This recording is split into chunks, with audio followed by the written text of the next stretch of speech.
December 4. For God's little people.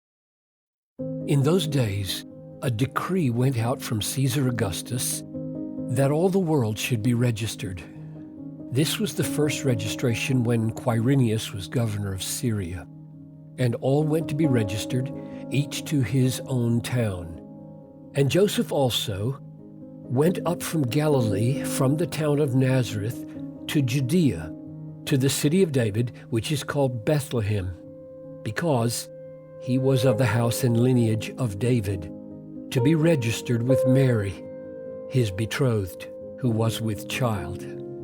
Luke 2, 1-5. Have you ever thought what an amazing thing it is that God ordained beforehand that the Messiah be born in Bethlehem, as the prophecy in Micah 5:2 shows, and that he so ordained things that when the time came, the Messiah's mother and legal father were living not in Bethlehem, but in Nazareth, and that in order to fulfill his word and bring two unheard of, insignificant little people to Bethlehem that first Christmas, God put it in the heart of Caesar Augustus that all the Roman world should be enrolled, each in his own town. A decree for the entire world in order to move two people 70 miles.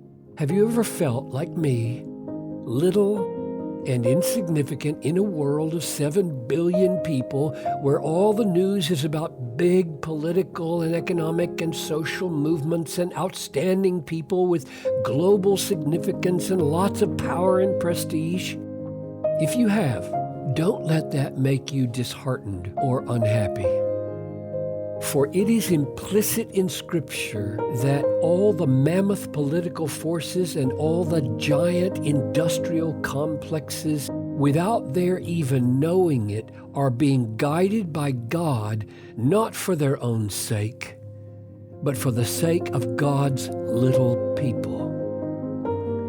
The little Mary and the little Joseph, who have to be got from Nazareth to Bethlehem.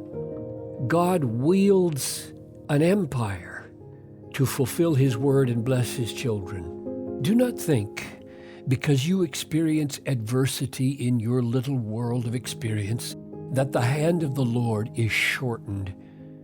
It is not our prosperity or our fame, but our holiness that he seeks with all his heart. And to that end, he rules the whole world.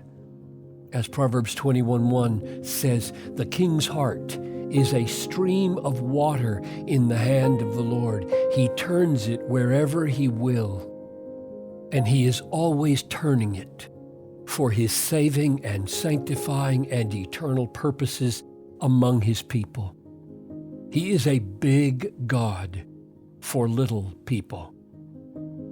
And we have great cause to rejoice that, unbeknownst to them, all the kings and presidents and premiers and chancellors and chiefs of the world follow the sovereign decrees of our Father in heaven, that we, the children, might be conformed to the image of his Son, Jesus Christ, and then enter his eternal glory.